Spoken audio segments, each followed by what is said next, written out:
පූජාසනයේ ඔබ හිඳුවා ඔබට පුදන මේ ලෝකයමයි හෙට ඔබට එරෙහි වී නැගිටින්නේ පූජාසනයේ ඔබ හිඳුවා ඔබට පුදන මේ ලෝකයමයි හෙට ඔබට එරෙහි වී නැගිටින්නේ දෙන ඉතා සරල ගීතයක්.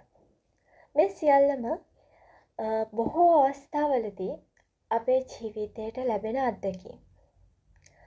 අපේ අතේ මිල මුදල් ධනය බලය තියෙන දවසට අපේ වටේ සෑහෙන පිරිසක් ඉන්නවා. උදව් කරන්න, දුක සැප හොයන්න සෑහෙන පිරිසක් ඉන්නවා. හැබැයි අපේ අතේ මිල මුදල් ධනය බලය තිබ්බ නැත්තම් ඒ කවුරුත් නැහැ.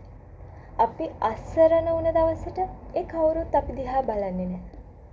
අන්න ඒ අර්ථය මේ ගීතයේ පුරාවටම එක එක විදිහට කියනවා. ඉසුරින් කින් යසසින් බබලනදා ඔබගේ මැනුමත් ගීයක් වේ. ඉසුරින් කින් යසසින් පිරිහුණුදා සිනාසුනත් එය වරදක් වේ. පූජාසනයේ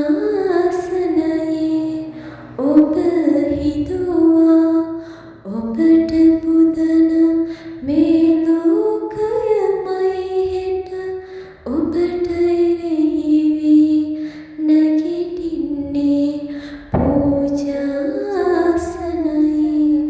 ඔබ හිඳුවා. කොහොම වුණත් ඇත්ත තිත්තයි. අපි සමාජයේ කොච්චර ඉහළ තැනක හිටියත් අපි කාට හරි බැන්නොත් එහෙම ඒක බැන්න කියලා යාලා සලකන්නේ නැහැ. අපි වැරද්දක් කරොත් එහෙම ඒක වැරද්දක් කියලා යාලා හිතන්නේත් නැහැ. හැබැයි අපි අසරණ වුණොත් අපි බින්දුවට වැටුණොත් එහෙම එයාලා අපිව හිඟන්නු ගන්නටවත් ගණන් ගන්නෙත් නැහැ. ඉතින් මේ සමාජයේ වැටිලා තියෙන තැන ඔන්න ඕකයි. ඉරියෙන් පැණියෙන් උතුරා යන කල ලොව ඔබ පාමුල හඬා වැටේ.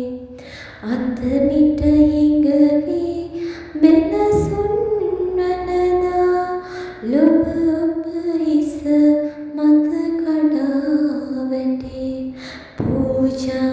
පූජාසනයේ ඔබ හිඳුවා ඔබට පුදන මේ ලෝකයමයි හෙට ඔබට එරෙහි වී නැගිටින්නේ. මේ ගීතයේ හැම පද පේලියකින්ම වගේ කියවෙන්නේ සමාජයේ යථාර්ථය පිළිබඳව. ඉතින් අපි සැපවත් ජීවිතයක් ගත කරද්දී අපෙන් පිහිට පතලා ගොඩක් දෙනෙක් එනවා. හැබැයි අපිට කිසි දෙයක් නැති වුණොත් අපිට තියෙන කරදර මදිවට තවත් කරදර එයාලා අරන් එනවා. තමන්ගේ ඇහේ තියෙන පොල් පරාලේ පේන්නේ නැතුව අනිත් අයගේ ඇහේ තියෙන පොල් කෙන්ද හොයන මිනිස්සු තමා අද සමාජයේ ඉන්නේ. ඒ කියන්නේ තමන්ගේ ලොකු වැරදි තියාගෙන අනිත් මිනිස්සුන්ගේ පුංචි වැරද්දක් ලොකු කරලා කියන જાතිය මිනිස්සු. නන්දා මල්නී මහත්මියගේ ගීත අතරින් බොහෝමයක් සමාජයේ විවිධ පැතිකඩ ගැන කතා කරන ගීත.